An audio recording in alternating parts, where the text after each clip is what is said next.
दोस्तों आपका sprain GS centre में स्वागत है। आज हम प्रमुख अम्लों के प्राकृतिक स्रोत देखेंगे, जिसमें यह वेरी वेरी इंपॉर्टेंट है। यूपी पुलिस, यूपी एसआई और रेलवे का जो ग्रुप डी एग्ज़ाम है, सभी के लिए सभी एग्ज़ाम में यह आता है। तो देखिए दोस्तों, पहले हम देखते हैं फार्मिक अम्ल। फार्मिक अम्ल किस में पाया जाता है? तो देखिए दोस्तों, लाल चींटी में पाया जाता है और बिच्छू के डंक में पाया जाता है। फार्मिक अम्ल किस में पाया जाता है? तो लाल चींटी और बिच्छू के डंक में। अब साइट्रिक अम्ल देखेंगे दोस्तों, तो साइट्रिक अम्ल खट्टे फलों, नींबू में, संतरा में, जो भी जिसमें खट्टा का मात्रा पाया जाता है उसमें पाया जाता है साइट्रिक अम्ल।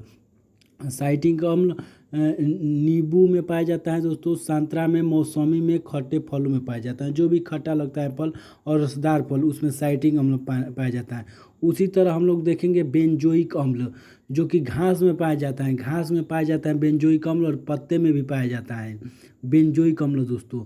उसके बाद देख लेंगे ऑक्जेलिक अम्ल। ऑक्जेलिक अम्ल टमाटर में पाया जाता है दोस्तों। ऑक्जेलिक अम्ल टमाटर में पाया जाता है। उसके बाद हम लोग देखेंगे एसिटिक अम्ल।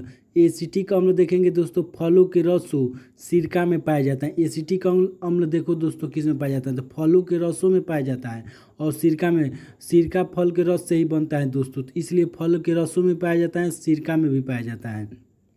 उसके बाद देखेंगे नाइट्रिक अम्ल। तो नाइट्रिक अम्ल फिटकिरी में पाया जाता है दोस्तों। नाइट्रिक अम्ल किस में पाया जाता है? फिटकिरी में। उसके बाद देखेंगे दोस्तों टार्टेरिक अम्ल। तो टार्टेरिक अम्ल इमली में पाया जाता है और अंगूर में पाया जाता है। टार्टेरिक अम्ल इमली में और अंगूर में पाया जाता है, खास करके खट्टे अंगूरों में टार्टेरिक अम्ल। उसके बाद लैक्टिक अम्ल। तो लैक्टिक अम्ल दोस्तों देखिए, दूध में पाया जाता है, दही में पाया जाता है, माठा में भी पाया जाता है, जिसे हम छाछ कहते हैं। तो लैक्टिक अम्ल दूध में पाया जाता है और दही में भी पाया जाता है लैक्टिक अम्ल। उसके बाद देखेंगे दोस्तों अमीनो अम्ल। अमीनो अम्ल प्रोटीन में पाया जाता है दोस्तों। अमीनो अम्ल प्रोटीन में पाया जाता है। उसके बाद देखेंगे हाइड्रोक्लोरिक अम्ल। तो पाचक रस में पाया जाता है। किस में दोस्तों पाया जाता है? पाचक रस में हाइड्रोक्लोरिक अम्ल, HCl जिसके बात बताते हैं दोस्तों। देखिए दोस्तों, जो कि HCl होता है वो हमारी जठर रोग छोड़ती है, जो कि अमाशय में एक जठर ग्रंथि होती है, जठर रोग छोड़ती है। जिस जठर रस में पाचक रस होता है, जो कि भोजन को पचाने के काम आता है। यह HCl, तो यह पाचक रस में पाया जाता है HCl।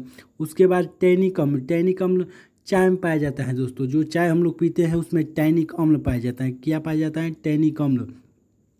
उसके बाद मैलिक अम्ल देखेंगे, तो कच्चे सेब में या फल में पाया जाता है। कच्चे सेब में जो होता है, कच्चा सेब में पाया जाता है मैलिक अम्ल, या फल में भी पाया जाता है मैलिक अम्ल।